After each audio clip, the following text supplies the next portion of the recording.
Sarah, should we wait a few minutes or should we go ahead? I think we're good to go. It's 4:02. We got a good amount of people on here, so I think we should go ahead and get started. That's great. Well, welcome to our event today, everyone. It's good to see you on Zoom. Thanks for signing in again today.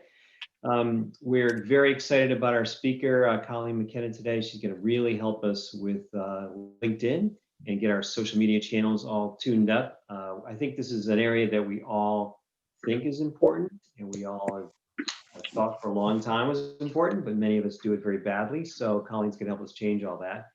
And I think you'll get a lot out of this session. As learning chair this year, my strategy is to give you guys a mix of very strategic material, highly strategic material, and very practical material as well. So I think this will fall on the practical side and really give you a chance to really reinvent yourselves online. And we're looking forward to all that she has to share. Before we get started, I just wanted to remind you about some of the upcoming events that we've got, and to just make sure that you've got these on your calendar. Sarah is doing a great job keeping us informed of all that. Hopefully you're reading all of our emails every week, but I just want to remind you of a couple of things that are coming up. We've got an event coming up, a really special event I hope you put in your calendars in February 9th with Nicole Sahin. She's the CEO of Globalization Partners. Nicole raised, I don't know, $150 million last year and is just taking her company on a rocket ship ride. And I think there's a lot we can learn from this discussion with her about what it takes to kind of get your company off the ground, start to grow it, get outside capital, and then turn the jets on and accelerate growth, and just all that she's gone through. So I think that'll be a really interesting experience for you. And then on March 2nd, we have Tricia Nadoff. Tricia is an expert in leadership development. We've got an event called The Science of Self-Confidence, helping leaders gain and demonstrate the confidence they need to succeed. I think confidence is something that all entrepreneurs need, and something that you all exude in many ways, but I think we ought to use a tune-up, and I think Tricia will give us a lot of insight in doing that. And the last thing I wanted to do before we get started is just to recognize some of our sponsors, Cambridge Savings, Lexington Wealth, and Cruise Consulting. And I just wanted to give each of them just a minute to say hi, and just a little bit about what they do and see how they might be able to help. And let's see who might be here from Cruise Consulting. We have Chris Kaplan on from Cruise. Hey, Chris, good to see you again. How's it going? Good. It's going quite awesome here in Connecticut. Thanks for having us tonight. That's great. Chris, give us a quick introduction. I think many of us know about Cruise, but give us an introduction about what you guys do and how you might be able to help us. I'm pretty sure that everyone's heard about Cruise Consulting Group one or two times in the last year or so in these meetings. I joined the group 4 months ago. Super excited about that after being an EO member my own self. And built by entrepreneurs for entrepreneurs is what I love about Cruise Consulting. Helping you grow your revenue, helping you grow your profit, and long-term helping you grow your saleability is what we're all about. And here to answer any questions, here for any help. And here's your friend and former EO member, and happy to take a call, an email, a text, smoke signal, or otherwise. Thanks for having us. That's great. Well, thanks for joining. And by the way, Eric did a great job on the event we had him on a couple weeks ago on building a better scorecard.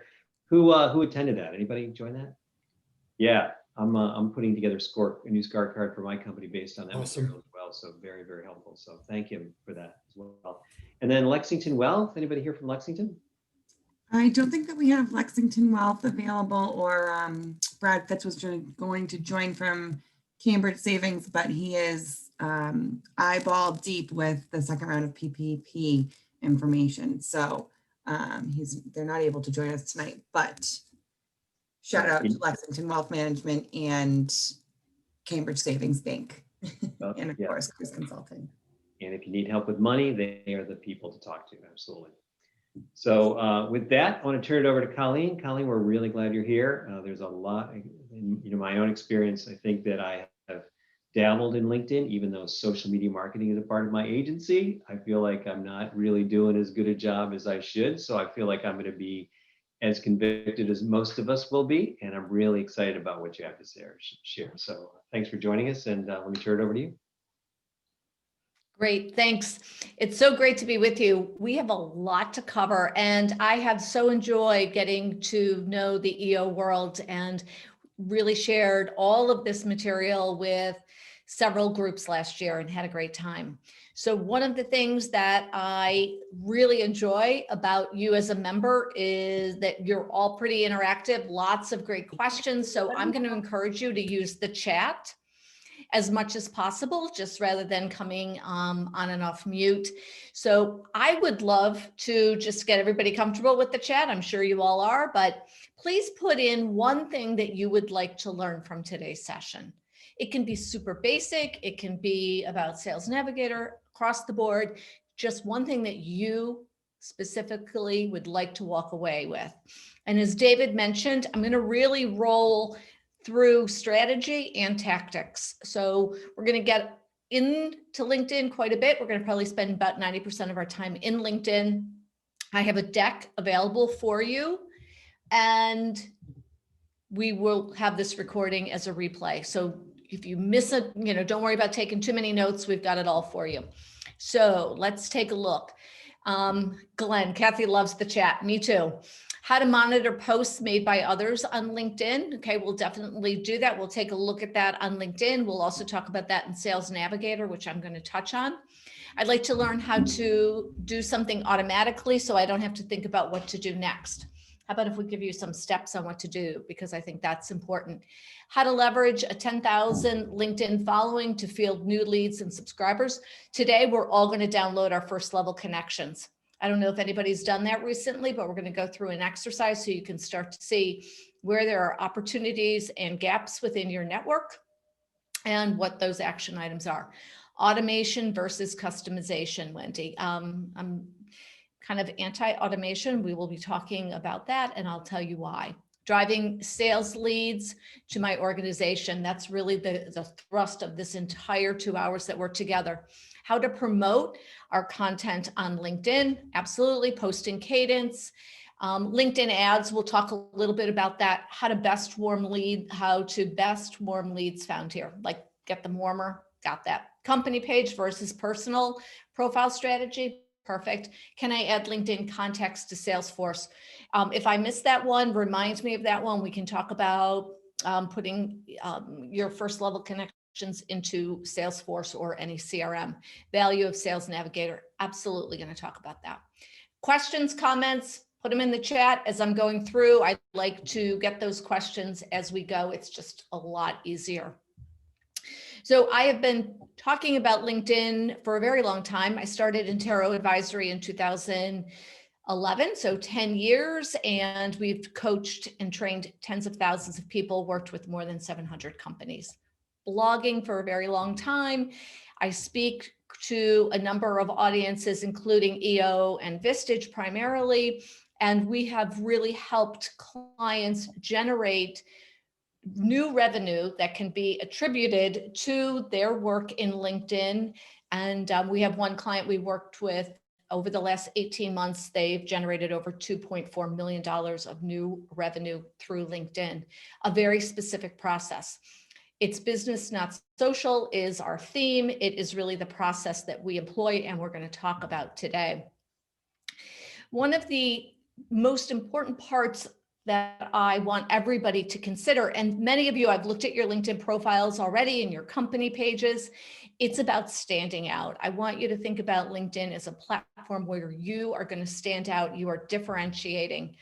And I'm going to start to roll in almost immediately the idea of customization and personalizing versus automation.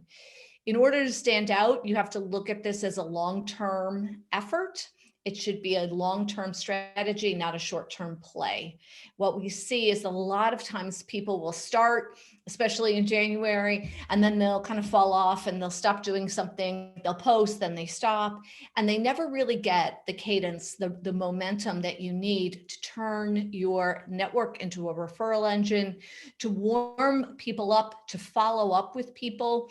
We were looking, my team and I were looking at somebody's messaging yesterday afternoon.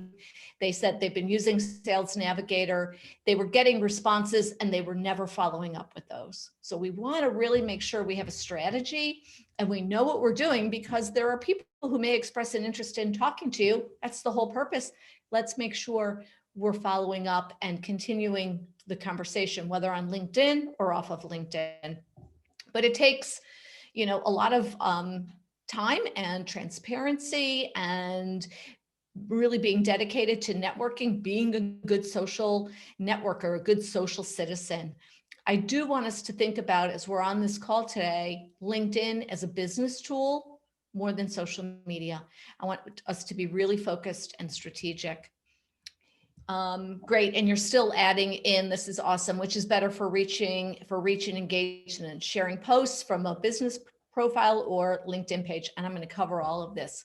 What kind of posts tend to get the most engagement? This is all great. Love all of your comments.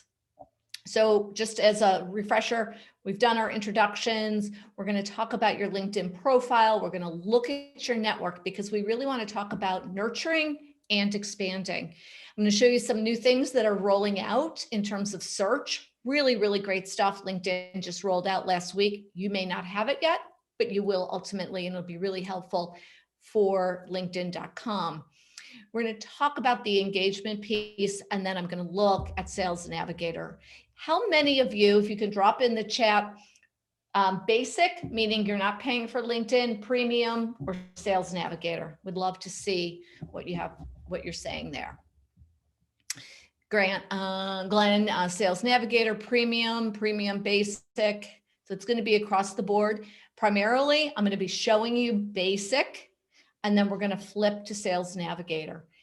I will share with you that we have really not been recommending premium for about 3 years. And the reason that we're not recommending premium is because LinkedIn, about 2.5, 3 years ago, took the best features out of premium, and they're only available in Sales Navigator. So for the difference of about $20, you get Sales Navigator, and it's much, much more effective. Tom had Sales Navigator, but dropped no value. Hear that all the time, Tom. We're going to talk about that. The key to Sales Navigator is having a strategy and process that gets worked. You need a specific workflow.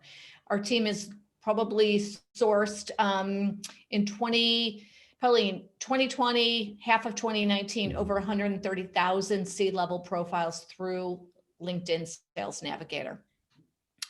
How to use Sales Navigator to search for harder to capture criteria like revenue. Only on the company side can we look at revenue. We can do it by headcount. We'll take a look at that in just a little bit when we get to that portion. The first piece that I always want us to look at, and we're going to do a little bit of a deep dive into settings and in your profile, because nobody ever pays attention, but really building your personal brand.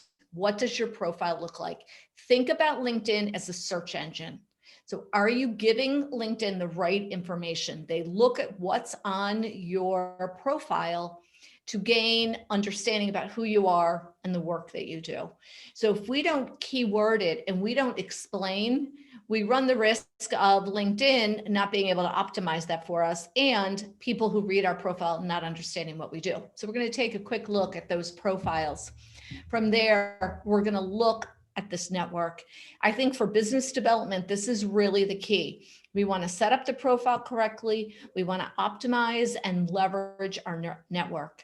So in 10 years, I've never made a cold call as it's related to growing our business. It's all referral. And what if I get 10 connect requests a day and it's all garbage? Yeah, we're going to take a look at that and talk about that. I've got plenty of them too. I just hit ignore and keep moving. I want to build my network very strategically. Daniel, should I call followers that are not potential customers? We're going to get to that in just a little bit. The third piece, after we optimize the profile and we really think about the relevancy of our network, because LinkedIn looks at that network. I don't know, does anybody have a salesperson on their team that might have switched industries? They now work for you, but they were in a different industry or maybe a different location. They changed geographic territories. For those people, we have to jumpstart their network. So if your ideal client is a CFO and you're only connected to 10 CFOs, that's not helpful. We want to build that out. So we want to think about who we're really trying to connect with that we can do business with. So these three areas, when woven together, begin to build a really strong strategy for LinkedIn. How many of you have Googled yourselves lately? If you have, terrific. If you haven't, and I really want to encourage everybody, just open a new tab. And I want you to, if you're, in Chrome, go to Google, just put your name in, Google yourself. If you share a name with a lot of others, you probably will want to put in your geographic location or your company. So if I'm going to look at somebody named, for example, Steve Smith, I'm going to know there's going to be a number of Steve Smiths. So I'm going to put in Boston or the company name. But I'd like you to do this, and I'd like you to tell me what comes up in, let's say, the top, hopefully 4 or 5 results on Google for your name. And you can just drop that right in the chat. Jeff, tons of people wanting to sell me LinkedIn services to find new clients. Me too, Jeff.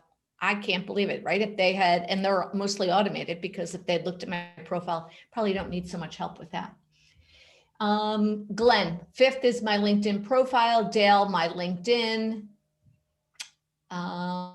Chris, it's the website. Is LinkedIn coming up on the first page? Wendy, LinkedIn profile. Google actually really likes LinkedIn. So typically your profile is going to come up pretty high. Igor, 1st is LinkedIn, 5th is EO Boston. Kathleen, 2nd is my LinkedIn profile. Patty, my company name on the Avenue Marketing, right? So we're seeing LinkedIn coming up. David, LinkedIn is 1st. So the question is, if somebody hears about you and they from Google click on that profile, on that link to that public profile, does it best represent you? Does it tell people who you are? Is it a marketing tool, or is it an online resume, or is it empty? So it's one of the things that we're going to take a look at. Really, really important. I want somebody to pop over to that, to your profile, even your public profile, and get enough context that they know, yep, I should connect with you. Maybe you can help me solve one of my challenges. The next piece that I want to look at, and I'm just going to come to this piece, social selling index. I'd like us to take a look at this. So what I'd like you to do, I'm just going to come to a tab. I'm just going to open another tab. And I'd like you just to type in social selling index LinkedIn. Your LinkedIn profile should also be open.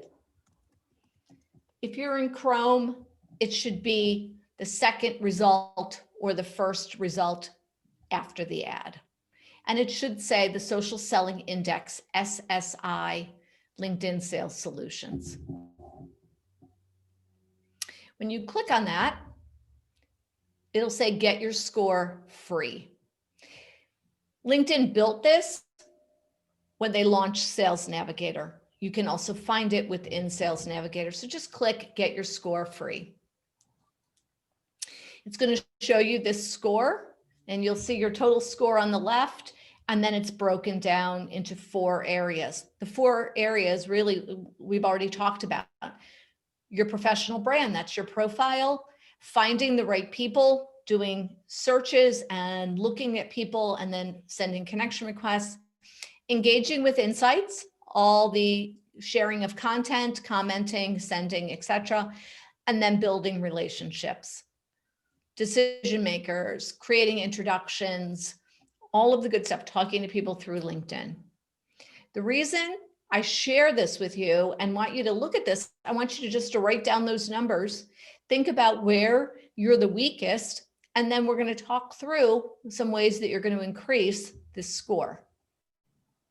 For most people on a group session like this, and most companies that we work with, people's lowest score tends to be engaged with insights. So I'd love to hear some of your scores. If you're comfortable sharing, it's all upside. That's why we're here. And what your lowest is. So this helps us, once again, get more strategic. Great. So Daniel, 25 on building relationships, obviously talking with a lot of people. Nicole, 58, great, awesome. Terrific. And we want to capture this. Make sure you're writing this down. This is a note I do, or maybe just take a screenshot. Chris, Lois is engaged at 8.56. Right, great, all good. Notice down below, people on your team. This is pretty new. This was not here last week, so LinkedIn's always adding to this. People in your industry. You can see my industry is professional training and coaching. People in the industry average 25 out of 100, right? If this number's low, people in your industry, that's actually a good thing. And the reason, we're not actually trying to talk to people within our industry. So it's not a pass if this number's low, it's actually an opportunity for you to stand out more. People in your network. I've got a pretty active network, but it's still, it's 49. You do not have to have 25 in every area, but if you can get close to 20 or over 20, and at least 3 or 4 of these areas, that's really helpful. Dale, I don't have people in your team. It could be a function of me having a team version of Sales Navigator. That may be the reason. Okay. So hopefully, I just want to point this out because I always want us to be thinking about where should I spend more time on LinkedIn. A couple of weeks ago, I came in here, my score had dropped considerably after the holidays. I was kind of taking quiet holidays. So I came in, my engage with insights was something like 7. So I just did some more engagement and that number popped back up. Okay. So we just want to pay attention so that we can make sure that we're doing the things that we need to actually move our work along.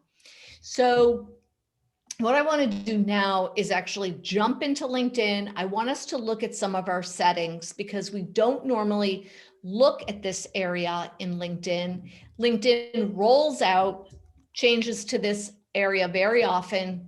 They don't really tell us, but it really begins to not only shape our strategy, but how we show up. So I was talking to somebody today in Chicago. She was super concerned about how she showed up on LinkedIn. And I said, well, I'm not seeing anything about you. I'm not even seeing your photo. Her setting was set incorrectly. So we're not going to do all of them, but I do want to highlight some that are very important. And as I mentioned, download your network. So if you can head over to your LinkedIn homepage. Oh, let me answer this question, a couple questions.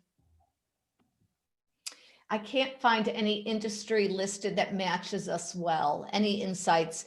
Yeah, LinkedIn doesn't have everything. Daniel, can you tell me what your business is? Can you drop that in? I would try to find the closest to it. And then what you're going to do in your headline, in your about section, you are then going to make sure that you get much more specific and you use those as keywords in headline, about, experience section, potentially even some certifications if that makes sense. So you're going to have to use other areas in order to do that. Manufacturing light poles and flagpoles, the fiberglass, right? Yeah, I would say, and maybe we can talk about that offline, but you're going to have to use and be very clear, manufacturer, light poles and flagpoles. I would put it right in my heading.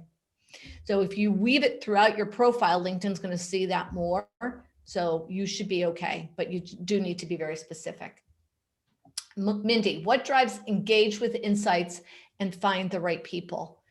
So what drives engage with insights is posting, liking, commenting, sharing, sending, writing articles, adding video, commenting on other people's content. And we'll take a look at that when we get to the company page. But that's that's really the activity area of LinkedIn. And you want to pay attention to that. That's really that third piece. I don't want you to do a lot of that until you've got that right network and your LinkedIn profile looks good. I looked at many of your profiles and they do look good, but I do want to just point out some like just additional tips. How will you describe how to increase insights? Yes.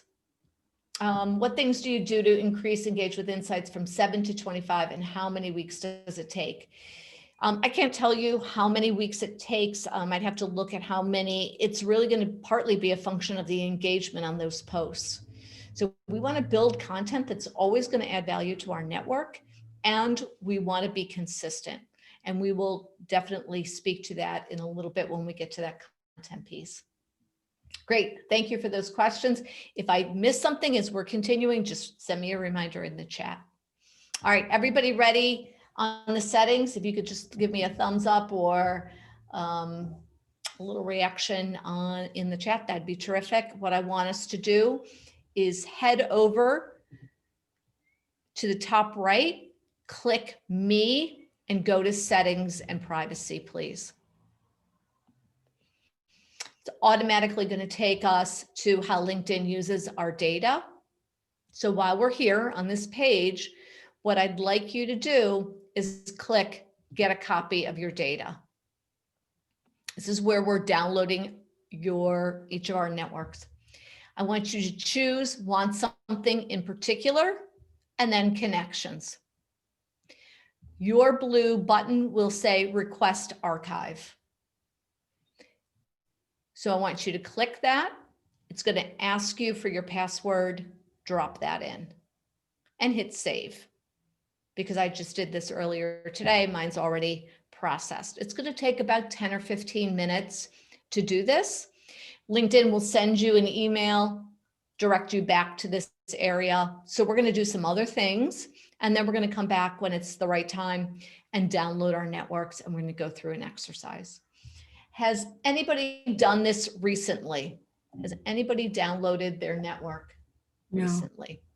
Great. This is going to be, I'm hoping, I usually have an aha or so out of this section, because most of us, and from the people that I saw on LinkedIn, I noticed that there's about 15,000, which is going to be really low. So I'm guessing probably closer to 25,000 first level connections from your group. So members of EO Boston.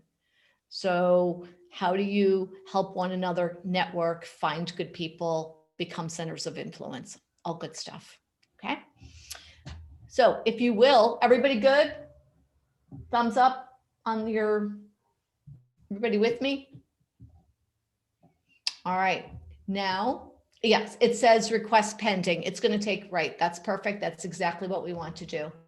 Christian, yes, every month you download this. This is terrific. And you have about almost 3,400 connections. So keeping up with that and understanding what to do next is super important. So all good. All right, let's go on the left-hand side up to account preferences and just click profile information. It's going to take us right to that area. I'm not going to go through every setting. We could spend 45 minutes to an hour just in this area, but I'm going to show you particular features that I think are important. If you can click on name, location, and industry, what I want you to do is make sure you have a background image. Really important. It draws people in. LinkedIn's default image isn't that attractive. This is a great way to add some branding in there. If you do not have a graphic designer, take a look. I'm going to drop this in and use Canva. Anybody familiar with Canva or using Canva or something similar? I'm a big fan of Canva. And the size that you want for this image is 1594 by 396 pixels. I change it every couple of months. We have clients that they have several images. People on their team can choose the one they want, but they're all branded. They all look good. Resolution is accurate. So it draws people in. Let's draw people in as much as we can. One of the other things that is really great, and you can do it on your phone, is you can now put an audio recording of your name. How helpful is that? I really like that. Takes about 15 seconds, if that, to do. And then somebody can hear how you pronounce your name. Super helpful. This is where one of the places we're going to start to drop in some additional information on our profile, including a heading. Put more than your title in your heading. I want your heading to be the first place that somebody begins to understand who you are, the work you do. You can keyword it, start keywording it here, or you can put it in a tagline. Titles are less meaningful than keywords and taglines, in my opinion. Okay. And then I'm going to scroll down. This is where you're going to look at that industry. And once again, I recognize, it may not be spot on for what you do, but that's okay. There's other places, the headline, for example, about experience, to really add in that specific type of business and area, that in industry. What I want us to pay attention to here, and trust me, this is the most granular it's going to get. And I know this seems a little tedious, but this will make a big difference. I want you to click this blue pencil. The blue pencil is always your edit pencil. And I want to see if you have any websites here. Are you directing people from your LinkedIn profile to your website? This is very important. It is often very difficult to get organic, get people to our website organically. And I know we have some marketers on this session, and I'm guessing they would agree. So we want to direct people back to your website. Let's use the power of LinkedIn and all the eyeballs on LinkedIn to get people back.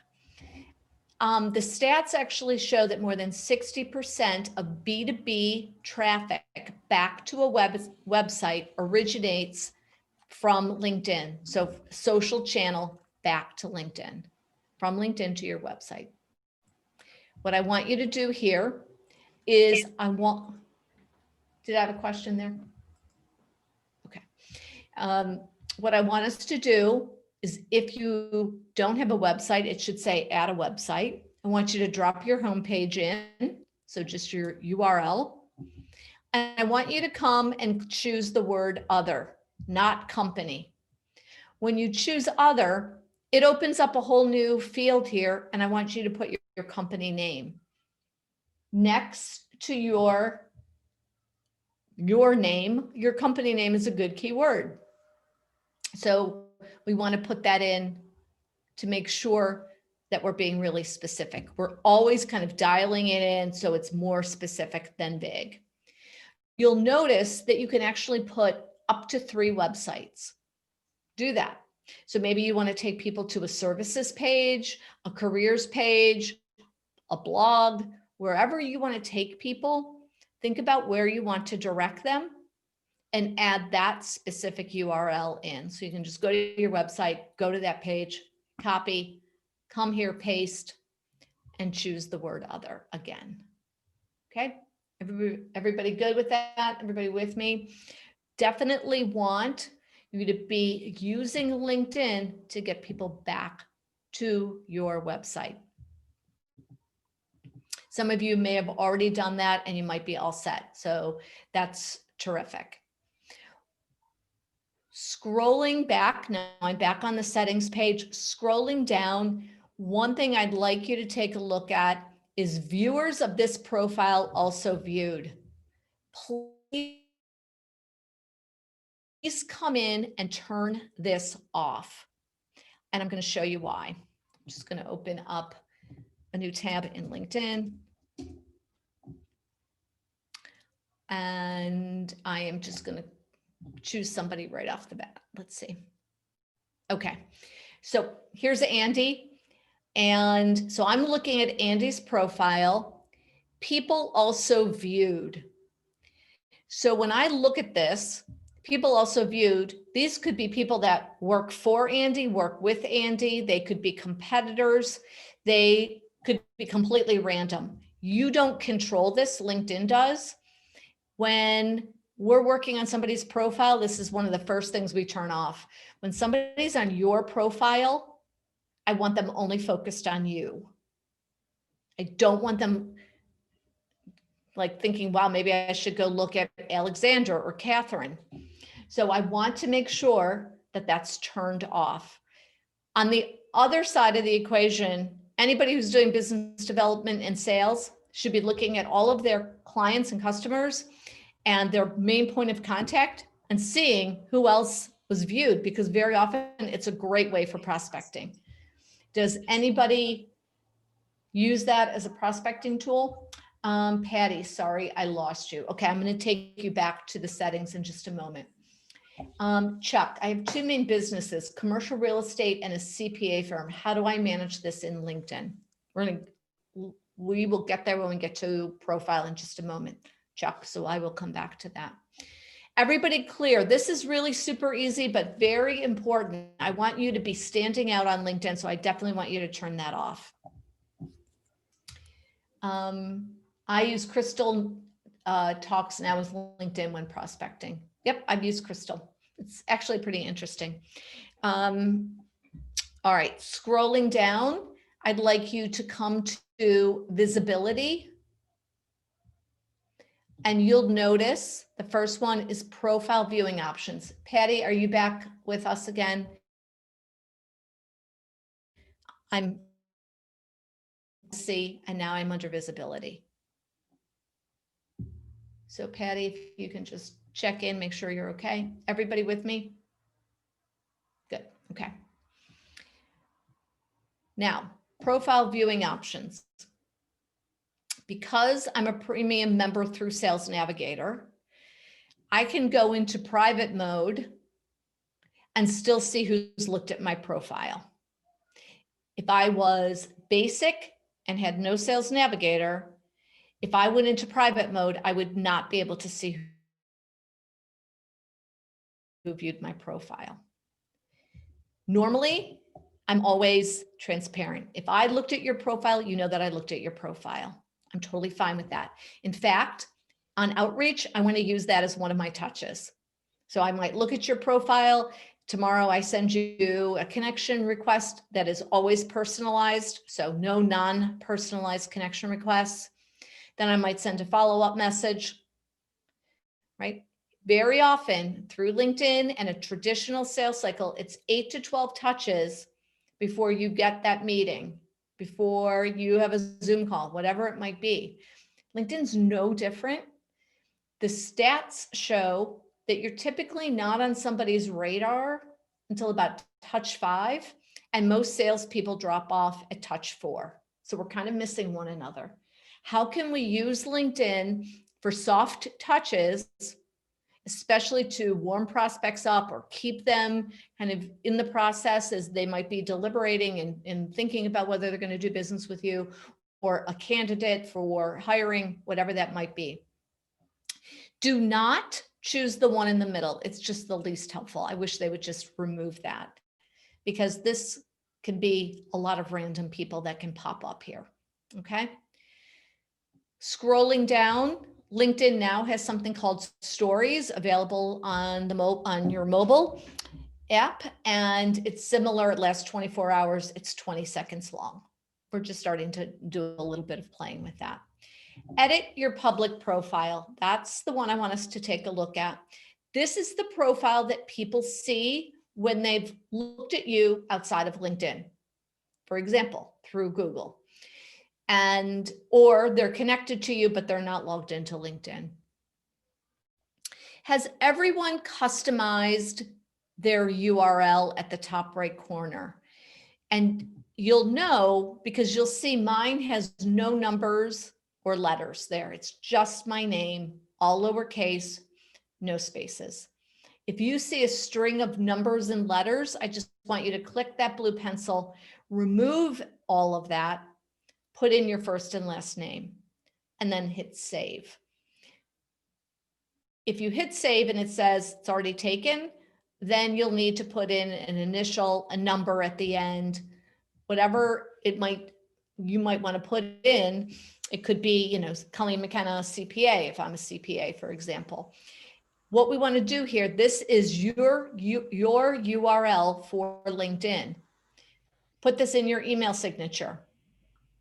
Maybe it goes on the executive bio on the website. Maybe it goes in a proposal. Maybe you're writing for an industry publication. That's the link for LinkedIn. You can use it lots of ways. Please put it in your email signature. Especially if you share your name with a lot of people, it will help people get right to your profile without having to try to figure out if they're on the right profile. Okay, everybody good with that? I really want some of these for you to do them as we go. And I know I'm moving quickly, but remember we are recording. Kathleen, should you include your company name in this? If your company name is not too long and it gets unwieldy, because we want to kind of keep it clean and concise, if it makes sense to do that, absolutely. The only question would be, will people get confused and then think that's your last name? Jeff, why is Twitter grayed out? Not quite sure. I haven't seen that. That should be, you should be able to connect Twitter and LinkedIn. So I haven't seen that. Maybe can you take a screenshot and send that to me? I'd like to see that. Scrolling down on the right-hand side, please make sure your photo is set to public. Well, you might think all LinkedIn members make sense. It means all LinkedIn members that you're currently connected to. So if we're second level connections, let's say through Sarah or David, and you and I are not connected directly, and you have all LinkedIn members, I won't see your photo. Beyond that, turn on or turn off all the sections that you want. If you're in business development, I think we all are, and recruiting, I think we all are. I want people to be able to see who I am as quickly and easily as possible. I want them to have the full context. So I have all my sections turned on. So if you want to be a little bit under the radar, just turn some of those down.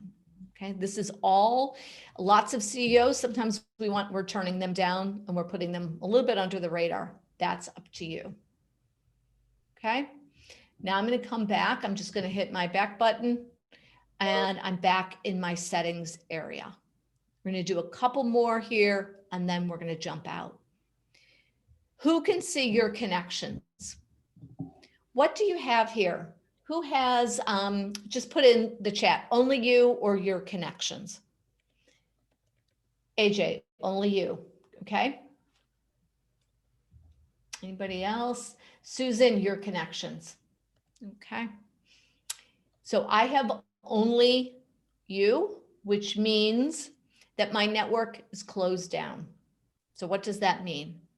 That means if you and I are connected, the only people that you can see in my network are the people we share in common. If I had your connections, you would be able to see everyone in my network. I spend a lot of time creating introductions. I try to be a really good networker. However, I'm connected to a lot of CEOs and business owners, and I really value that network. I'm also connected to a lot of sales professionals who I really respect, but I don't want them rifing through my network, right? So in mining my network, I'm happy to introduce them. So I've just turned my network down a little bit.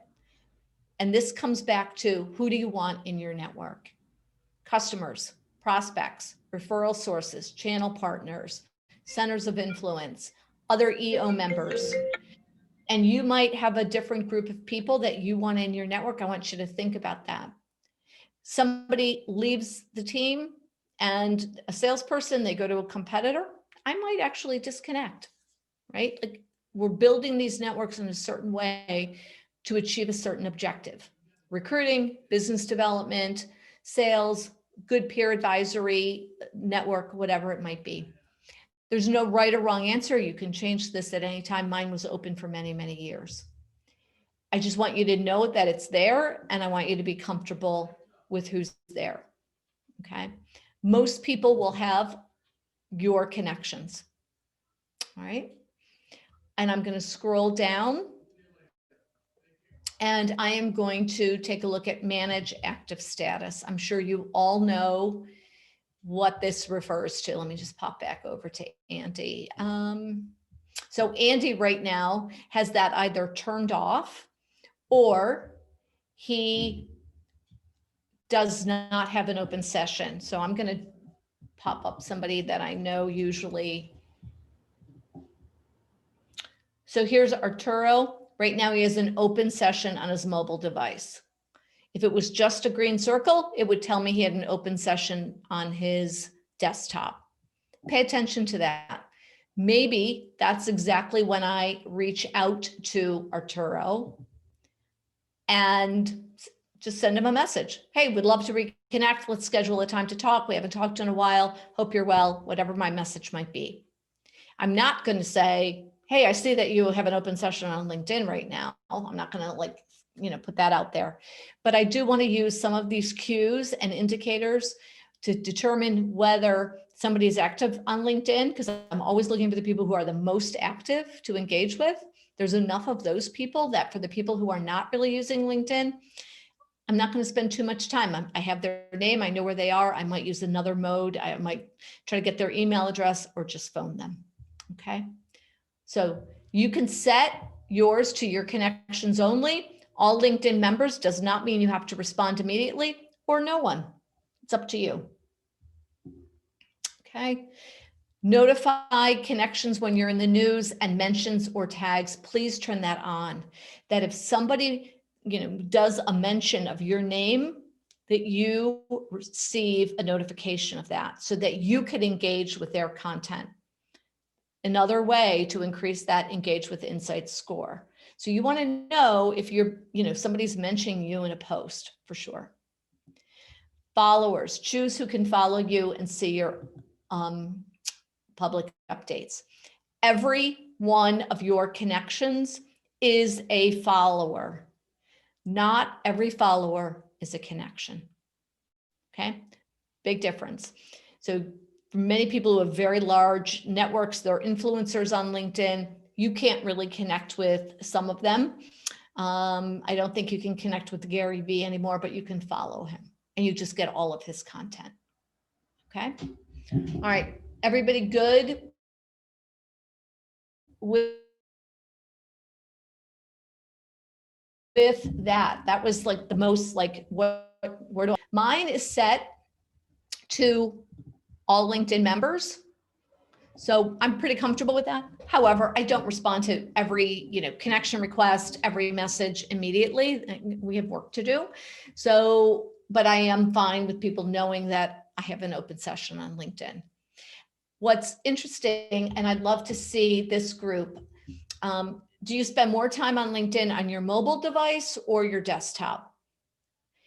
Where I have to say before COVID, it was about 70% mobile, 30% desktop. It's really pretty much flipped. So I'm seeing a lot, one mobile, desktop. It's really changed over the last 10 months, which makes sense. People are just working more remotely. If you are going to be really intentional about using LinkedIn for business development and building your profile, I just really think working from your desktop is a whole lot easier. We see so many messages that have so many typos and are kind of incoherent because people are typing too fast. They're not reading that message. That goes to a prospect and people are like, well, I don't even know what that means. We were reviewing some messaging yesterday where we were seeing it was just like absolutely off the rails. That doesn't create the best impression. So it's easier to manage from your desktop. All right, a couple of things about your profile, and I'm just going to jump over to somebody that is a EO member in DC. I'm going to show you a couple of profiles here, some things I like about PyAmp's profile. Really great branded image in the back. It really mirrors what's on his company page on LinkedIn and very much mirrors his website. So very consistent branding. You can see, I can tell, open session on his desktop. That's primarily where he works. First level connection and premium Sales Navigator member. Definitely have his title here, and we started to weave in keywords and something that he's really known for, world-class customer service. And now he recently has a new certification for a new line of business that he's focused on, CMMC registered practitioner. So something he wants to be known for. Once again, great keyword. Typically right around 120 characters. LinkedIn's giving you a little bit more leeway here. So use this headline area to, once again, draw people in. Love when it's a value proposition as well. Coming down to his about section. So this is where we talked about, if you can't get the right industry, start to really explain it through your profile. We like profiles written in the first person. They're much more approachable and somebody gets to know you. I want you to think about moving your profile from an online resume or a company billboard, which I see very often with CEOs and business owners and presidents of companies. They're just talking about their company. I get that, but people come to your profile to learn about you first. So what we want to do is we want to create that context. You as a subject matter expert and a member of EO, a leader, a learner, all of those things that draw people to you. Everybody, I'm sure, has watched Simon Sinek's, the why. What is your why? Put that in your profile. People are very, very interested in that. If you're second, third, fourth generation business, kind of already have a built-in story, love writing profiles for generational businesses. You grew up in the business. It's really great. So put that entrepreneurial spirit into your about section. If people don't scroll down past your about section, I want them to be so super clear on who you are and the work you do. How do you solve people's problems? What is your ideal client? Put that in there, right? Be very clear, because people have to translate. There's a good chance they could translate incorrectly. So we talked about PIAM. I believe in providing a world-class customer experience, deep technical expertise, and an understanding of clients' requirements, etc. A little bit more about him. And then talking about, we started to weave in the company. I like when people on your team have common language about your company. It makes a difference, because if I'm looking at your company from your company page, or I'm sorry, if I'm looking at several of your profiles, you and your team from your company page, then I want to make sure that I'm seeing consistency, that one person's not talking about it one way and another person another way. Hello? That doesn't really help in terms of any consistency from a marketing standpoint. So I do really like those specialties in there, and I like the common language about that company. Any insights on the company description part from the job history section? Any insights on the company? So when you scroll down in the experience section, you're going to write more detail, where you in the about section's more about you at 30,000 feet. Here in the experience, we're getting more sort of street level, if you will. So what PIAM's company is focused on, and different specialties. And like here, we talked about the managed IT and cybersecurity. And then here we talked about this new business line he has. So I'm not sure if I'm answering that. You want to put content in the description in the experience area, right? Because if people need more information, you want to make sure that they have it in the way that they want to consume it. So it doesn't have to be as long as this, but you want to get the messaging out there. Christian, how long should the profile section be? Better flowing text or bullet points, right? Sometimes I feel like I should do disc profiles before I do LinkedIn, before I write profiles. Some people like a lot of bullet points. I'm totally good with the bullet points as long as we introduce it with a sentence or two of narrative, just so people, once again, can understand and it feels professionally conversational. So if we just like drop it in, more like a resume, it doesn't feel very approachable. Remember, we're using our LinkedIn profile as a way to stand out and a digital handshake. Very, very important. So bullet points absolutely work, but I do like some narrative in there. Please make sure you have EO on here. If you don't, I noticed a few of you did, absolutely. Tom, I think that you have yours right up at the top in your experience area. Several people do. That might be why somebody connects with you. Certainly should be. There's a lot of you, and you want to use that network just like you would in an alumni network. So I want to make sure that everybody, if you do nothing else on your LinkedIn profile today, you add EO on there. Really promote. That tells me something about you as a CEO. Education, licenses, and certifications. When you get to this area, please make sure you spell out the certification or the licensing credentials, because usually awesome keywords. And very often we just use the acronym. Acronyms mean different things in different industries.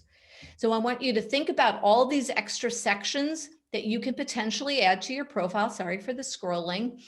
And I'm just going to look at my profile because I can show you what it looks like from here. Add profile section. Look at what some of these sections are and make sure you're building them out. Make sure your skills relate to your keywords. Honors and awards, best places to work.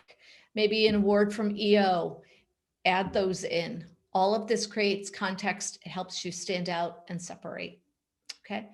If you're funny, you can be funny on LinkedIn. If you don't know if you're funny, I want you to test it at home first before you try it out on LinkedIn, because that could be dangerous.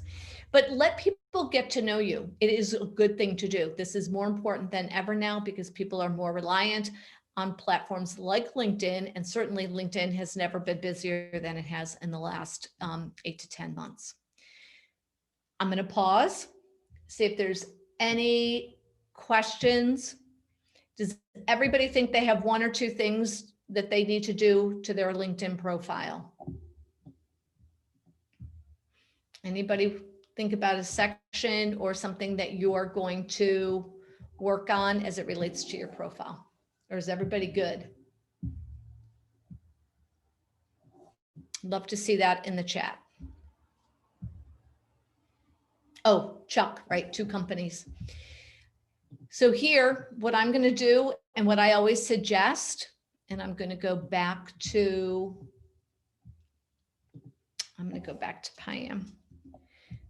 So number 1, in the about section, Chuck, I'm going to weave how, whether you have 2 companies because you are a serial entrepreneur, or I'm going to try to weave together why these 2 companies. So is there any common thread, or the why behind these 2 companies and how they work together? Because what you don't want people to think is, well, he doesn't have time for this one. How does he manage that? So we want to just kind of weave them together in the about section.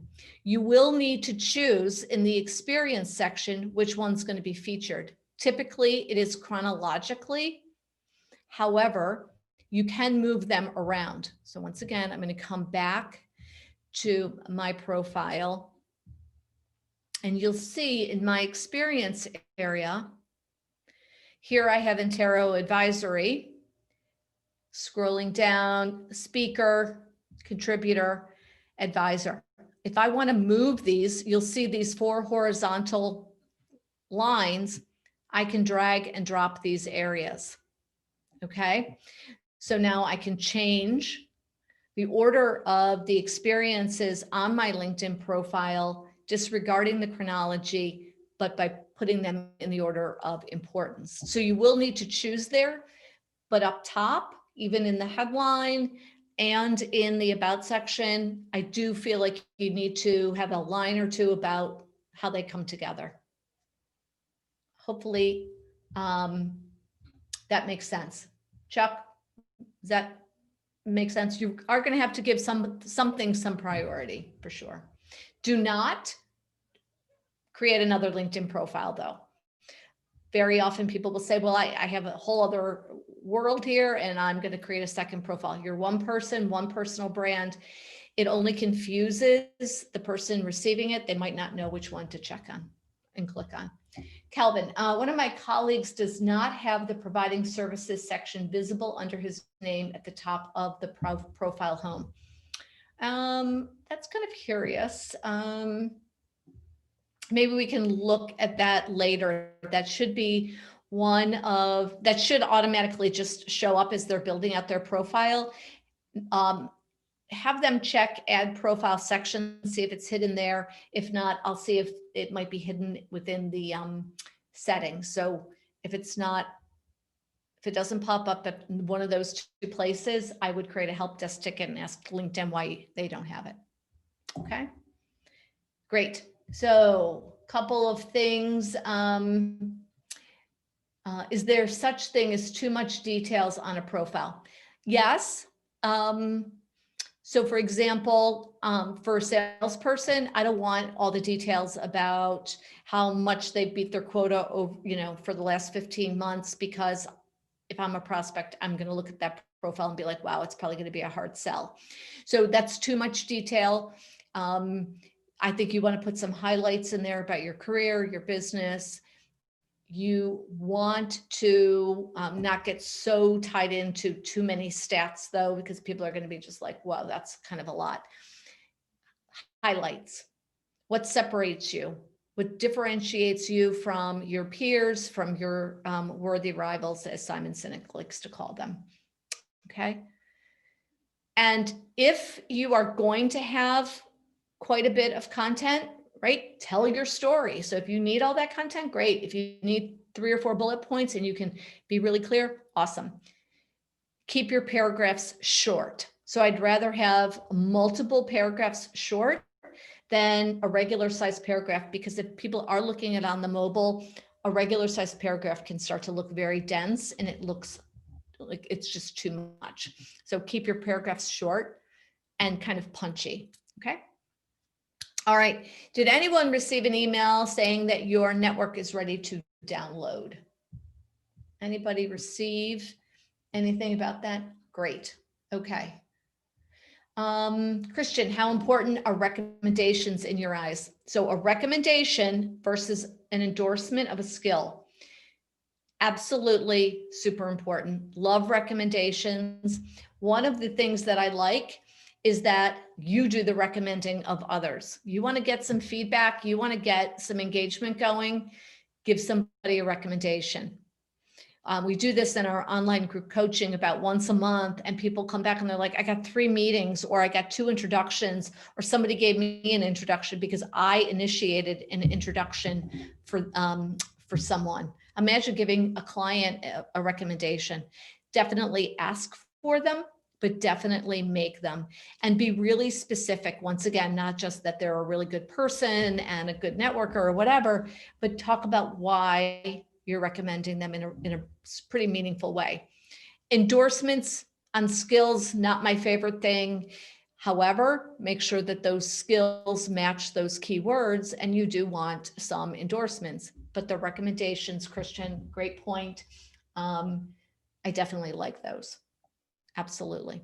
Imagine somebody on your team who's done a great job during, the last 10 months. Give them a recommendation. Everybody makes people feel good. Reaching out to members, right? Your fellow EO members, just give somebody a nice little shout out. Goes a long way these days, I have to say. All right.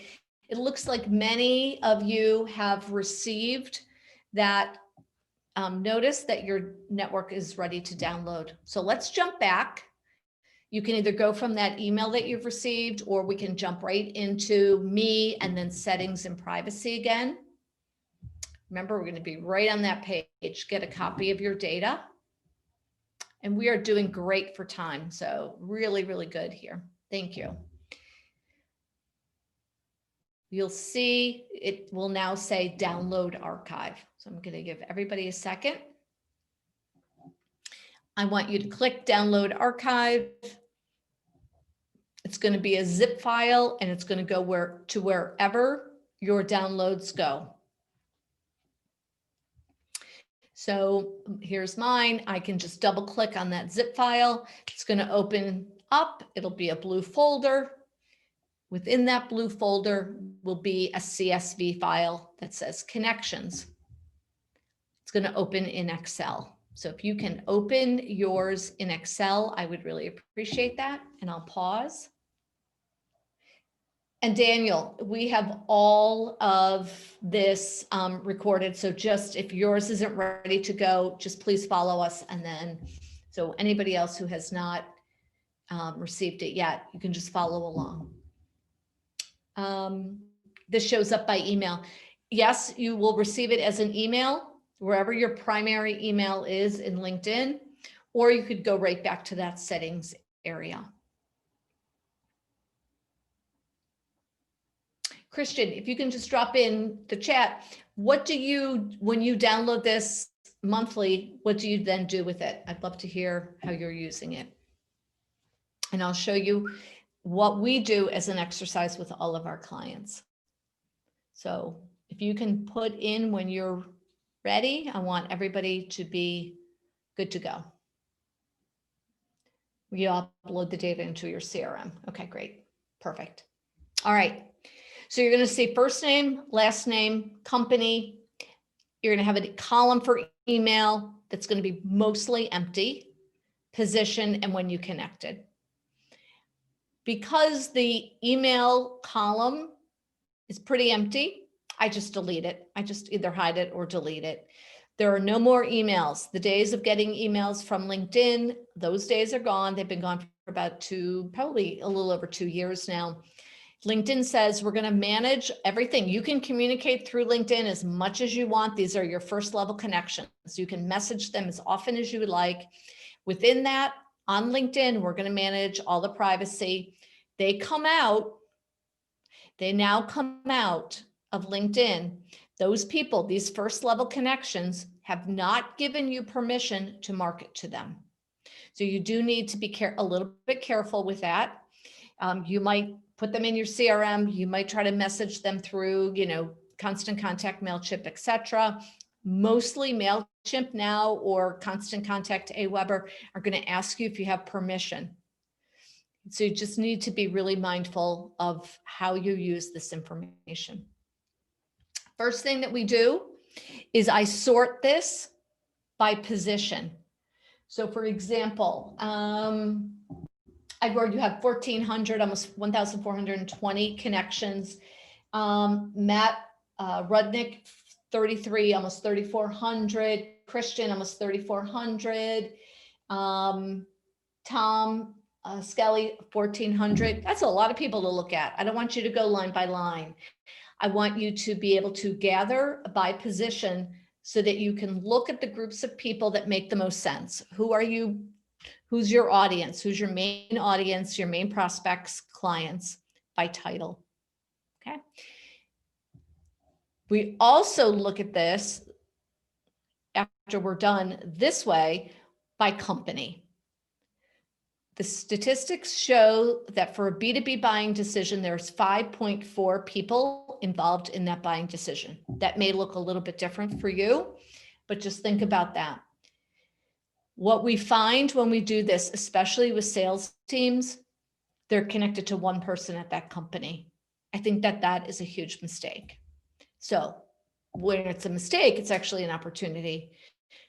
Find who you should be connected to. Connect with 3 or 4 people, different areas, go wide, go deep, right? Because on average, a person stays at a company 4 years, and that's probably going to have changed over the last year and probably will continue in 2021. So I want you, especially your top 25, 50, 100 customers, clients, are you connected to more than one person? And by the way, as the CEO and the owner of the company, are you connected to your top customers?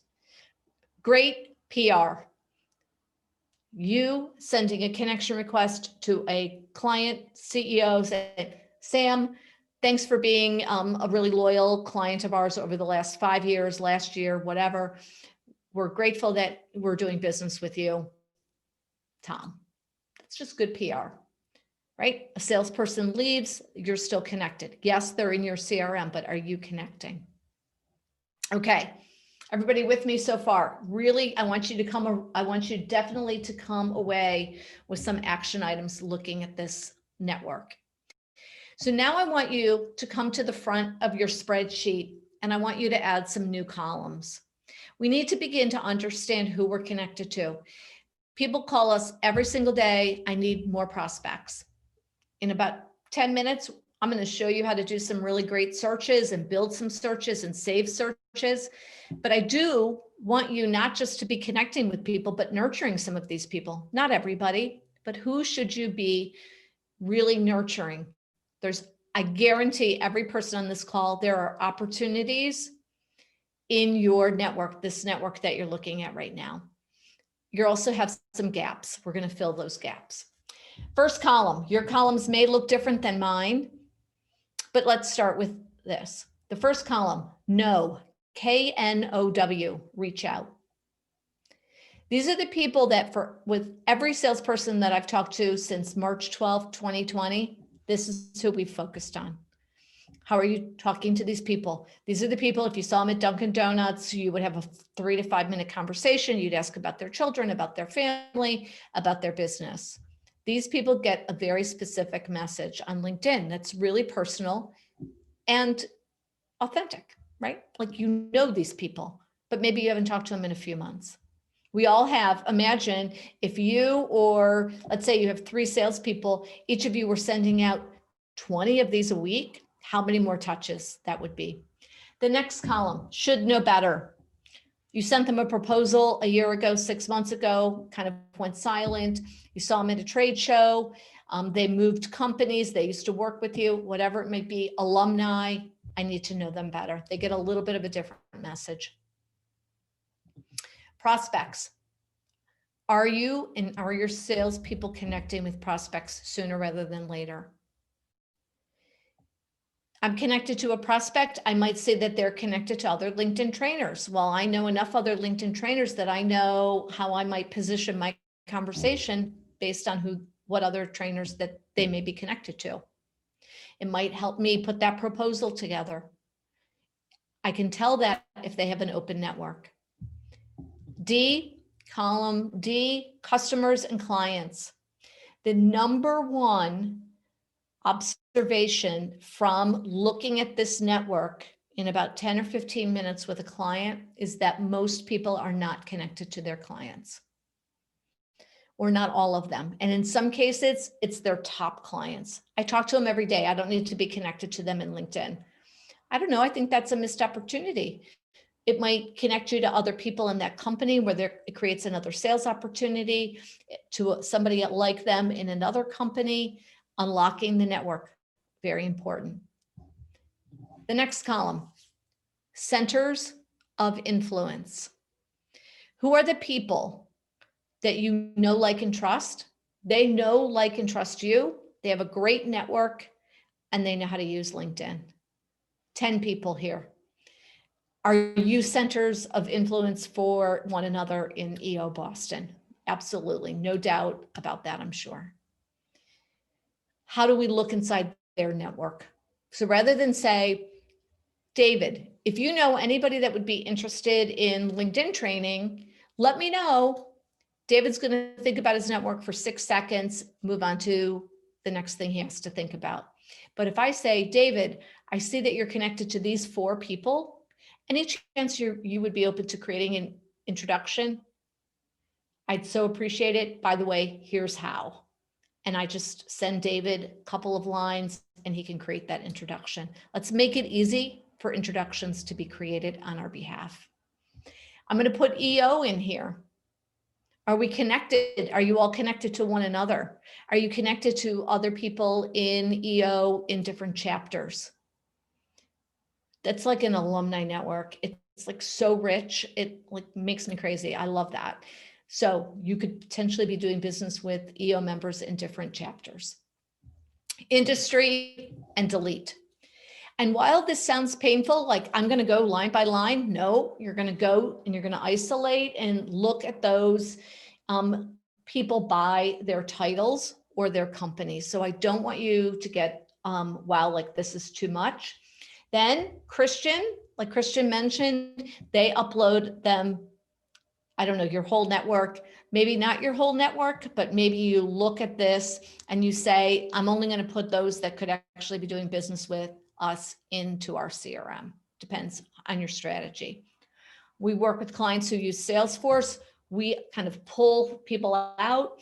We kind of qualify them a little bit, and then they get added to Salesforce. So it depends on how you've built your CRM. All right, that was a lot. I'm going to pause. And I know that this activity seems like, wow, I'm supposed to really do this. This is what you do when you're watching, Dancing with the Stars, football, basketball, I don't know, whatever that might be.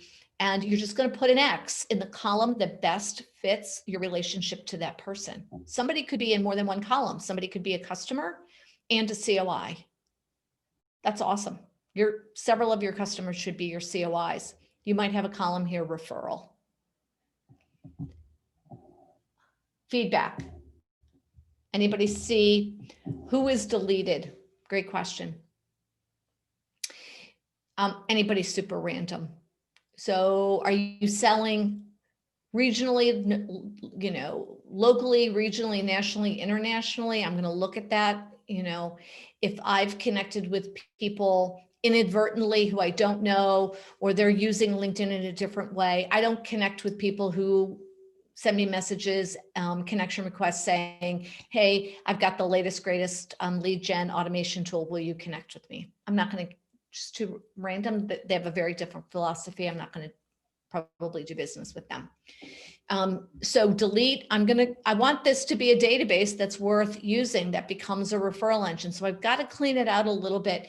If you've jump started and changed industries, a salesperson, for example, moving from healthcare to IT, you got to flip your industry, because if you're connected, if you were in healthcare and you have all those connections, when you move to IT, you've got to tell LinkedIn, I need some new people. So I've got to connect with some IT people. So I'm going to clean out my network there. We see that very often with the sales team, or they change geographic regions. What's the culling process? So the culling process is, I'm just going to spend some time. I might not know some of these people. I might have another tab open and I'm going to look in LinkedIn.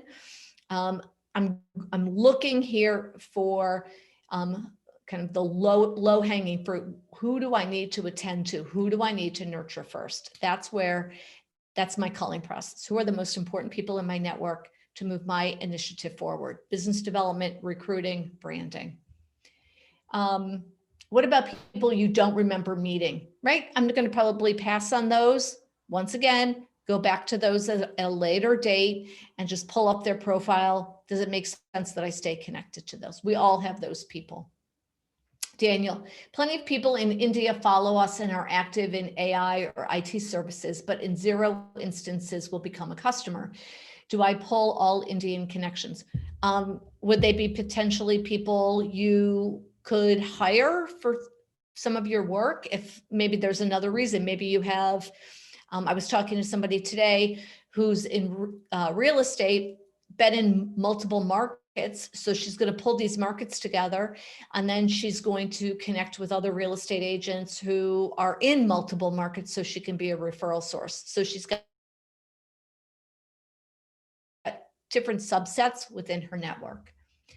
How do you keep these tags so you don't lose it again when you download the data again? Great question, David. So what I normally recommend, because there's no way to really do that efficiently. So what we normally do when we download it subsequent to the original time, I then sort it on connected on, and I only pull the people after January 20th, right? January 20th or beyond. And then I just cut those people and paste them into this document, into this spreadsheet. So I'm only working with one main spreadsheet. There are some things we can do in Sales Navigator, but not in just LinkedIn.com. So that's really the best way that we keep it organized. Okay. Any observations from looking at this at a really high level? I know kind of walked through a lot. Are you connected to your customers? Like that to me is the most important for most people. Daniel, we are able to talk about reaching out, starting conversations with existing connections today. Yep, we're going to do that right now. Would love to develop a regular strategy to cadence. Yep, absolutely. So first level connections. One of the things that you'll notice that we don't see here though is location. So now I'm jumping back into LinkedIn. I'm going to show you one more thing related to first level, and then we're going to start to do some searches. So I'm just going to click in search, and I'm going to come and I'm going to look at people, and you'll start to see I can look my first level connections, and I'm just going to say show results. LinkedIn's changed some things up here, so I want to definitely show you, and it's actually even how they're showcasing it is different. And I might say, you know what, I'm in Baltimore, so I want to look at all my first level connections in Baltimore. Okay, 803. If I want, I can also come in and either in my search bar, so in my search, so it would pull it from wherever in their LinkedIn profile, or all filters, I can come in, scroll down, and put in here CEO or president, for example. Notice my Boolean modifier, the word or is capitalized here. So now I've just looked, I've gone from 803. So I've gone from like 7,000 to 803 in Baltimore to 196 people who are CEOs or presidents, my first level connections in Baltimore. And I can see that all right here.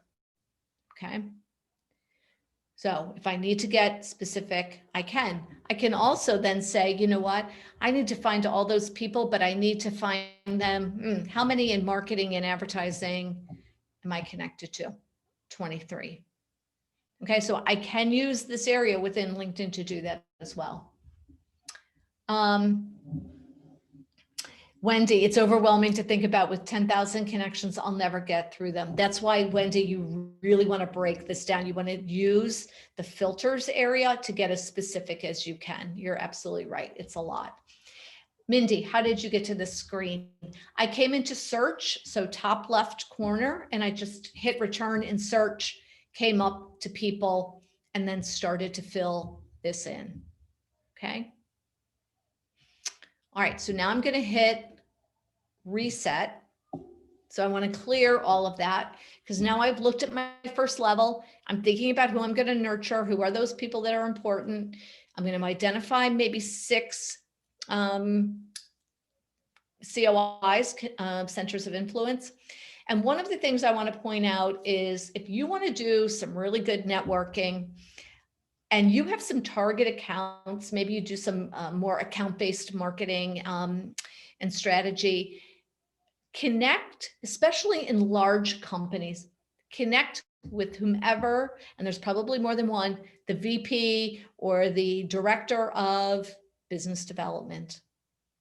They will have the most, probably if they're doing their job, will have great first level connections. Here's my friend, Jim Reese. He's actually an EO sponsor in Baltimore.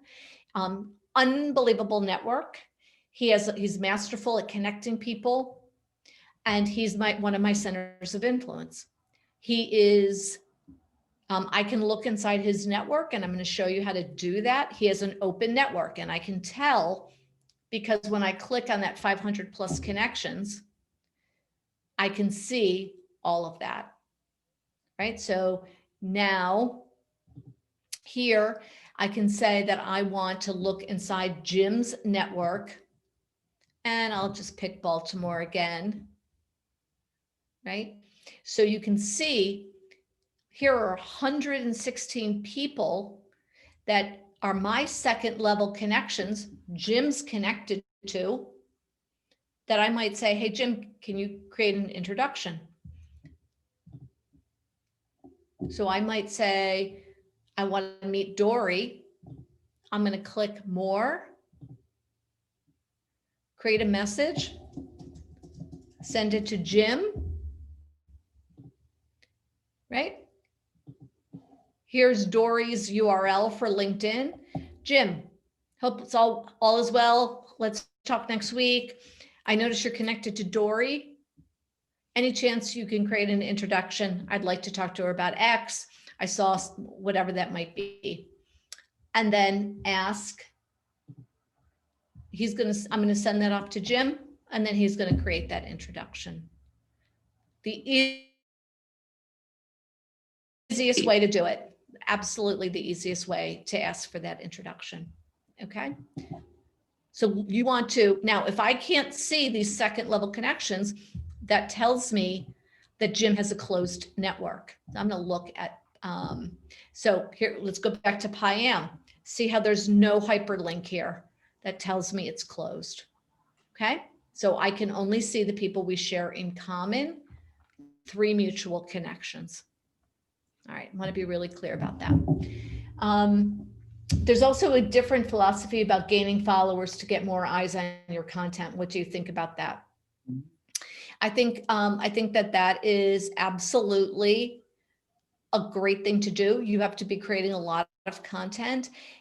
We work with a lot of clients where we're managing LinkedIn on their behalf. Most of them are using content. I can tell you that the new business opportunities primarily come not from their content, but from the direct messaging they do through LinkedIn. So the cadence of messages and then asking for a conversation. But using that content within that messaging, absolutely brilliant. So absolutely, but you just want to make sure you have enough content. Igor, I tried to introduce people a few times. Most of the times my connection didn't remember the person I needed to reach. Yeah, it was most likely a random connection. Is that typical? Yes, it can often be very typical. What we're trying to do is we're trying to identify people. So for example, if you looked at Dory, for example, I actually have 72 common connections with Dory. I might actually send her a connection request and say, Dory, I noticed that we have several common connections, including Kevin Spargo, Jim Reese. I'm going to mention those people. Would like the opportunity to connect with you. Because if you look in my networking area, thank you, this is great, thank you.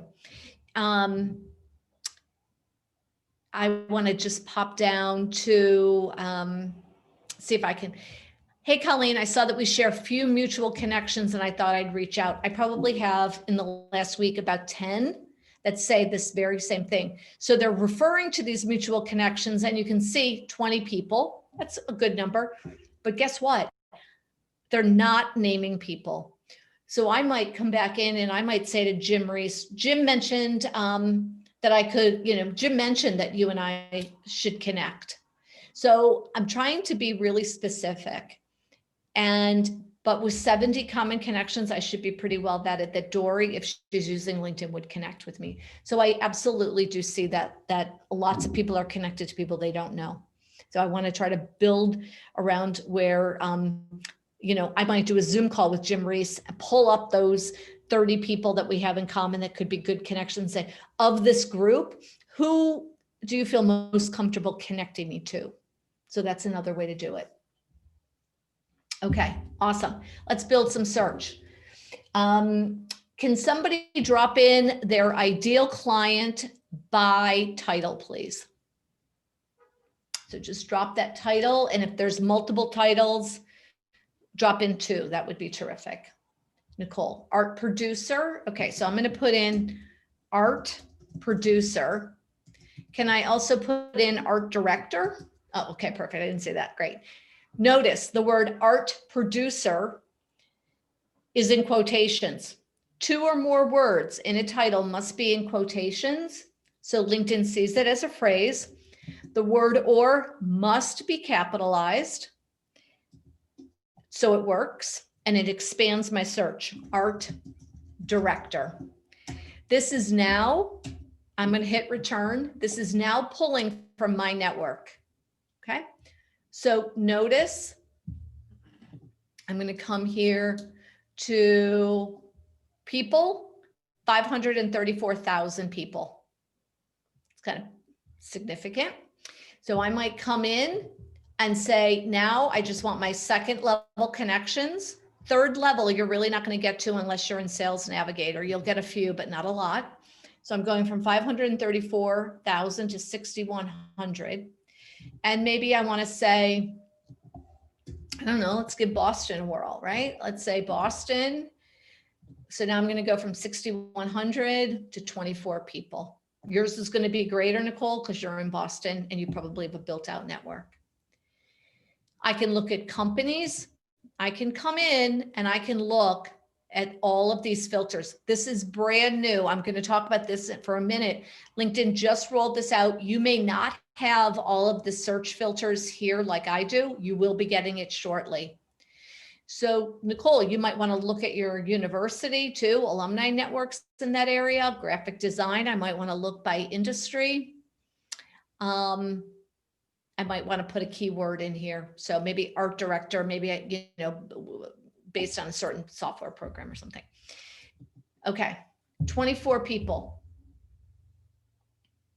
First thing I want to do, if this search looks good, I want to save it. If I save it, I don't have to come reproduce it every time I'm looking for people. So I'm going to create that search alert and I'm going to tell LinkedIn that I want an update. Like why, Oh, like the or, because it'll help with. Sarah, any way you can mute that? Thank you. And this search alert, I'm going to say that I want this saved. So LinkedIn will send me an update on a weekly basis of anybody who comes into my network based on this search. A lot of people are doing these searches, but they're not saving them. Remember when we did the social selling index, that second one, building a network. This is how we're going to do it. So you'll notice if you have a basic account in LinkedIn, you get 3 saved searches. So last week I was doing a session, analytical chemist. This week I have 10 new people. CISO, Chief Information Security Officer, 19 new people. This is super important to save the search. Notice this connect button. Do not click it. If you want to connect with somebody who can spend $1,000, $10,000, $100,000, $1 million with you, please click on their full profile, click this connect button and add a note. So going back to what's the cadence? The cadence is personalized connection request. When they accept that connection request, follow-up message. Thanks for connecting. Would love to get to know you, have you get to know us a little bit better. Here's a recent blog post or video. Don't ask them for that meeting. Here's a way to get to know us. Check out our new website. Here's a case study you might be interested in, or just say thanks. Then you might follow up with a third message. Maybe you see if they have some content on LinkedIn that you can engage with, or you can comment on even in a message. Sam, notice that really liked your blog post on X, loved your perspective on that. Really, it works. And you might send 3 or 4 messages through LinkedIn. We suggest now they're a first level connection. Guess what? Contact info. A lot of people, and if she's not my first level, but typically once they're first level, I'll then see their email address. Maybe I send them a message. Maybe I call them. The people that get the most success create sort of a surround sound. We're trying to figure out what channel they're using. I will tell you, CEOs do respond. If you add value and you stand out, you're looking for more EO members, customers, clients, you put good messaging together that makes you look credible, a good percentage of people, 30 to 40%. If you can get to 34%, 30 to 40% of your connection requests being accepted, You're going to do really well with LinkedIn. Wendy, absolute awesome question. As a CEO, this can take a lot of time. Can you talk about having someone else do this for you? We work with a lot of clients, a lot of CEOs where they have somebody else doing it for them. Sometimes it's us, but we train somebody to manage it for them, their marketing coordinator, executive assistant, VA. We need to train them in how to use LinkedIn because it's not social media. We're not just trying to be clubby here. We're trying to get something to happen. So making sure they understand your business and they understand the strategy and building a workflow. Those would be the three most important things that they need. But if they can press the buttons and be detail oriented, right person goes to the right message, really important. What's your best advice on growing follower base with a business page? Let's look at that because that's awesome. All right, building these searches. I'm going to drop into the chat a search string that I just want to share with you that I want you to take a look at. So Tom, you basically pretty much outlined the CFO, CEO. So notice what I did here in this search. I'm going to do this real quick and then I'm going to jump over to your company page. Notice because I have in here a number of titles, I've now put it in parentheses to bracket it. Okay, that's important. Notice below that I have parentheses hyphen EO hyphen quotations vice. The hyphen means exclude. Okay, so very simply, if I'm going to come in here and I'm going to look at this, oh, I've got too many things going on in here. Let me just pull. You can take this structure that I'm creating and build it for your search. So follow the structure. So you can see Chief Executive Officer or CEO or President, no people from EO, and I've removed all the vice presidents, 38 million people. Second level. And I'm going to just go down and I'm going to pick, I'll just pick Maryland, show results.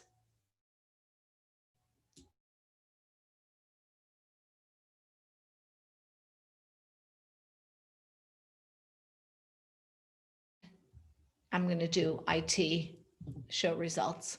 Okay, save that search.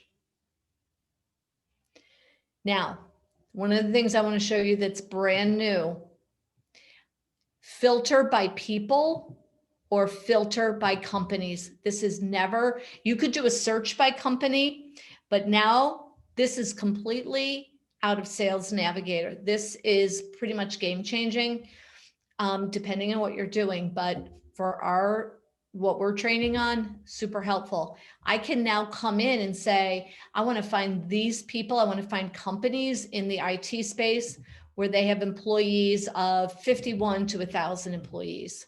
Oops. And this is because I went from people to company. So let me do that again. So I'm searching by company. I'm going to add industry. I'm going to put information services. And I want to find those companies 51 to 200. Oh, this is interesting. Like LinkedIn's not, now they're just kind of being glitchy, but this is going to show just the companies. Then you can look for the people. So really helpful. I know it's kind of course, I know why it's not working. Let me take that out of here.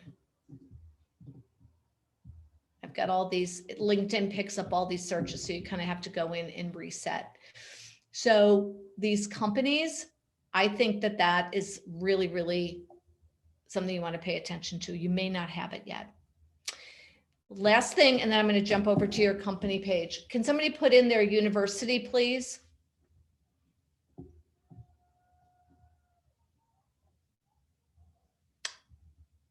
Great. Okay.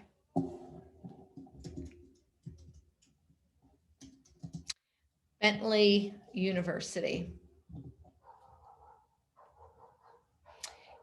58,000 alumni. Scroll down. I love fast typing. Alumni. I'm now looking at the alumni network. Please take a look at this because this is really powerful. Where they live, where they work, what they do, what they studied, what they're skilled at, and how you're connected. Who knew? I have 6 first level connections from Bentley University, 535 second level connections. I'm going to say, okay, let me find the people in DC and the people in Baltimore. I can see them here. Very good friend and former client. And I can even put in here, for example, CEO or president.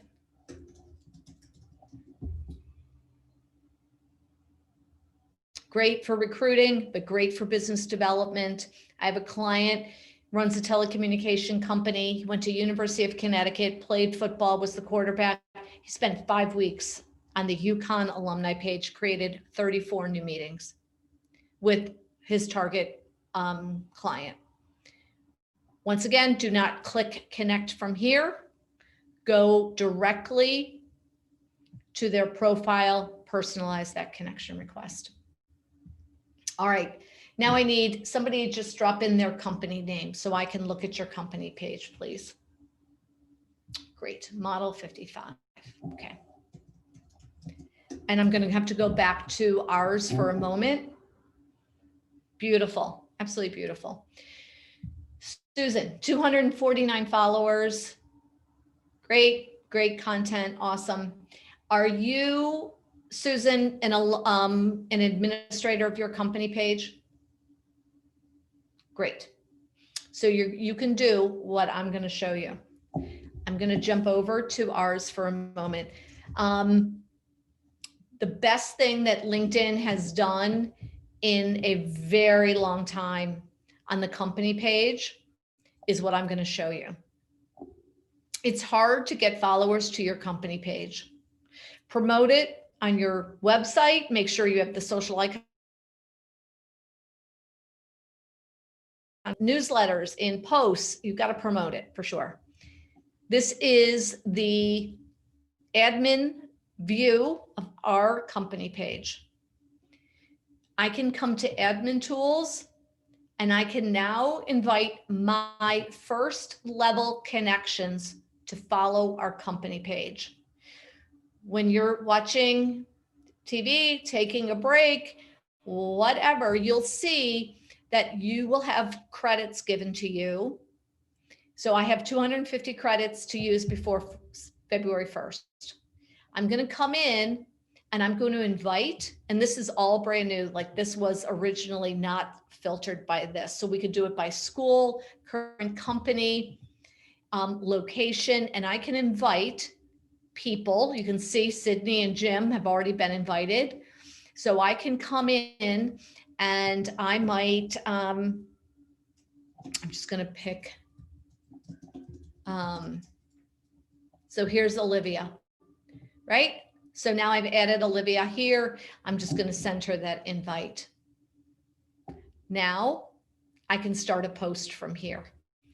But I would start inviting first level connections, especially those who already know you, to follow your LinkedIn company page.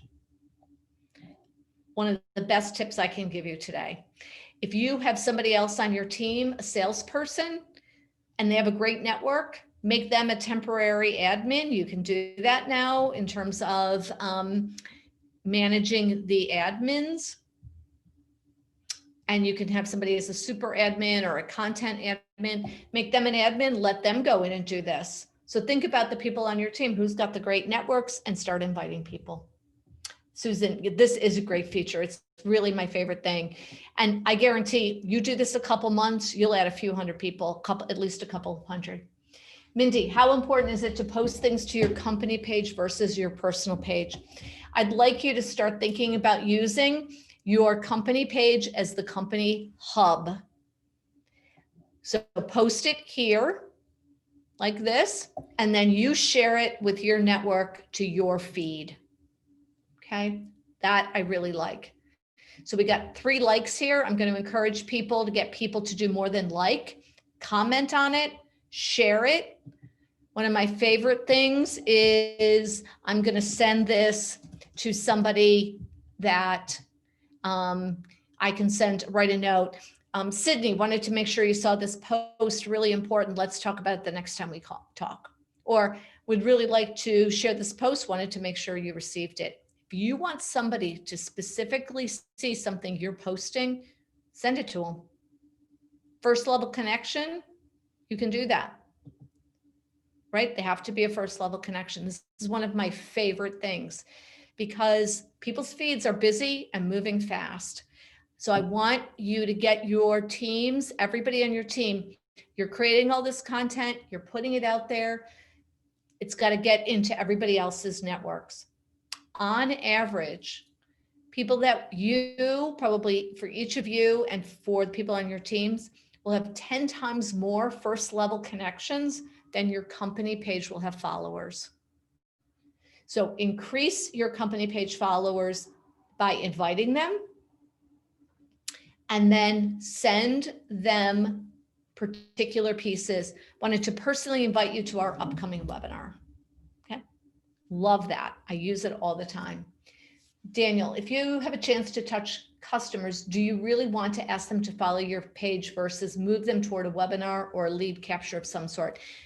Actually, I want them to do both. I want them to follow our page so that they see our content either from Intero Advisory or from me. And, but I'm certainly going to send them. So for example, I'm doing a book launch in about 2 weeks. So we have a lead capture on our website. I'm going to be sending people to that with a link, absolutely, but we're going to be promoting it. So I'm going to do multiple things. Somebody asked at the beginning, what's the best type of content to share? You're going to have to test some of this. I would absolutely not overlook doing some things that might not always feel comfortable for you. Is it possible to monitor postings by specific connections? Yes, I will answer that in one moment. So, you know, lots of things, I post lots of things about sessions I'm doing, about tips on LinkedIn, all of that. And, you know, they'll do pretty well. Here I promoted somebody else on our team wrote this particular blog. This was a post, a little bit personal. I don't do them often, but we're up to about almost 7,300 views on this and a lot of engagement. And this was where I just talked about this week and an experience that we had. It was 5 years. My daughter had brain surgery at Children's Hospital of Philadelphia. And I kind of wove it in. This author actually ended up commenting on it. So I called the author out by putting an @ before his name, called out, you know, our company, Liza, who is my daughter, who actually works with us. And then I did something very specific. I have responded to, I would say if there's 62 comments, I've probably responded to 60 of them so far. So I responded, Liza actually got a new client out of that. She works with us. So that engagement, like engage with other people's content. Absolutely. So sometimes you can weave something a little bit more personal in there. That was my point with that. If I want to follow somebody in particular, like here's Coca Sexton, I just spoke with him today. I can come in, I kind of know the people I want to follow. In Sales Navigator, I can actually follow it much more closely. And I know we didn't get to Sales Navigator a whole lot, but you can see here's Coca in Sales Navigator, and on my homepage, because I've saved him as a lead in Sales Navigator, I see all of his content.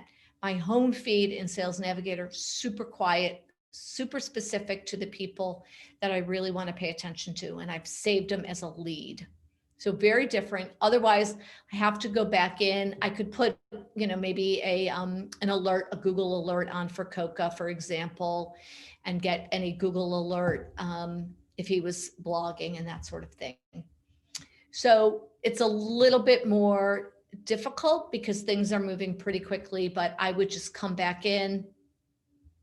Like Kevin Spargo does a lot with content and gets a lot of leads with content.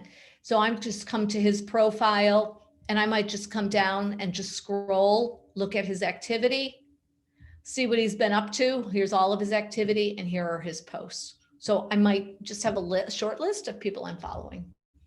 And I want to be mindful. We have about 8 minutes left. Daniel, is there a resource you recommend for a cadence of outbound webinar lead gen activity to your potentially good leads? Like once every 3 months, run a related message a few days apart to all viable leads. I feel like there's a cadence there. If you have a resource to read about this, I'd love to know. I feel like I probably need a little bit more detail there, but I would say we record all of our webinars and we've done some lead capture where we'll send it out. We'll either put a portion of it on YouTube or we'll put it on our website with a lead capture there. So happy to have a kind of an offline conversation because I'm not feeling I might not be answering that correctly or, the way what you're looking for. Have we covered a lot of territory today? Everybody feel like they've got a couple of new things to think about and work on? I want you to also look at one more thing with me. Back on my homepage, I'm going to scroll down and you'll see, I can see the number of people who've viewed my profile. I can sort of watch this graph. I'm going to watch this with salespeople. Definitely use this with everything we've talked about today. Please do with your salesperson or salespeople so they get better. But notice down here, once again, I'm not going to hit these random connect buttons, but I am going to start to pay attention to who's looking at my profile, right? Message, thank people. I had a call with Bola today. I'm going to start to pay attention to who's looking at my profile. And then I'm probably going to reach out to the people or see, oh yeah, I had a conversation with this person. So do watch and do look at people's profiles. So now I just want to pop back into LinkedIn. I want to talk about some next steps. Once again, the deck's going to be available and then Sarah will share the deck or the link for the Zoom and I will put them in the link for you so you'll have them.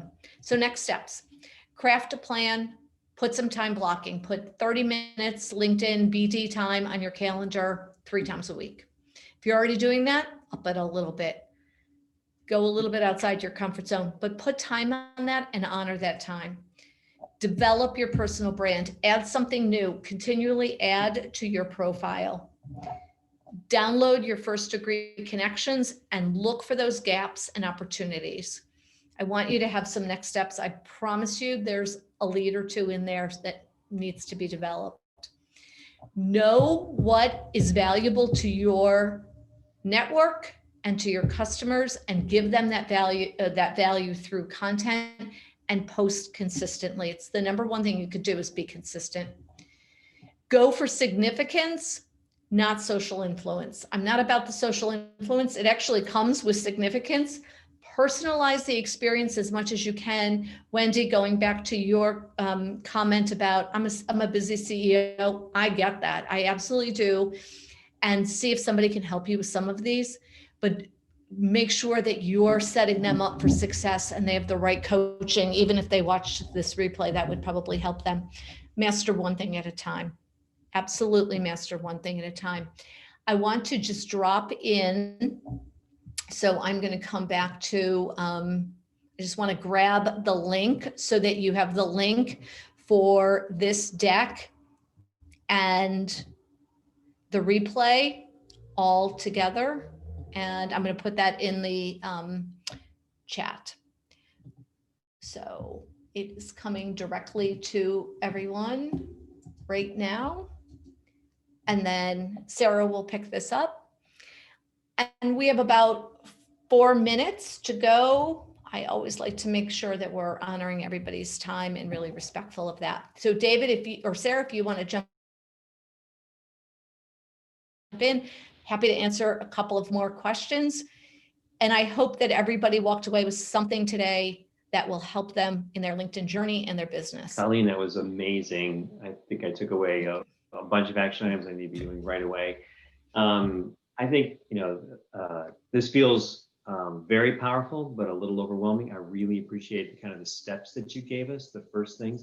If you had to give me or anyone here advice on taking, 2 minutes tomorrow or 10 minutes tomorrow to do one thing to get started, what's the most important thing I should do tomorrow at 8:50 before I start my time at 9 o'clock? Look at your profile from view profile and review the key people on your team. So your profile and your leadership team and sales team. Are you all showing up as awesome as you are? Perfect. Yeah, that's great. Well, you've given us a lot of good ideas. I really appreciate the sharing the recording and all the next steps. Super helpful. Colleen, we were pretty much out of time, but this was really amazing. Great. Thank you. I think that a number of us are going to have significant stories about growing our business because of this session in 2021. So I'm very grateful. Great. Great. And you will find, I just want to show this to you very quickly, because I said, look at your profile. I'm going to take that kind of to the next level here and just show you that one of the links will take you to our membership site. You will, if you sign up for the free version, this is not a sales pitch, you will get 2 modules at no cost. And the first one is on your personal brand. So it'll help you look at your profile and have a checklist and how to build that profile even more in depth than we talked about today. Perfect. Thank you, Colleen. I appreciate the extra content. It's going to help all of us. So thanks again. Terrific. Thanks Thank everyone you. for joining. This was a wonderful session with Colleen. I hope you all got a lot out of it. Very powerful for me. And I'll see you all at the next session. Great. Look forward to connecting with you all. Take care. Right. You will. Thanks, Colleen. Take care. Bye-bye. Bye. Thanks, everybody. Thank you very much. Great topic, great content. Thanks, everyone. Have a nice night. Thanks, David.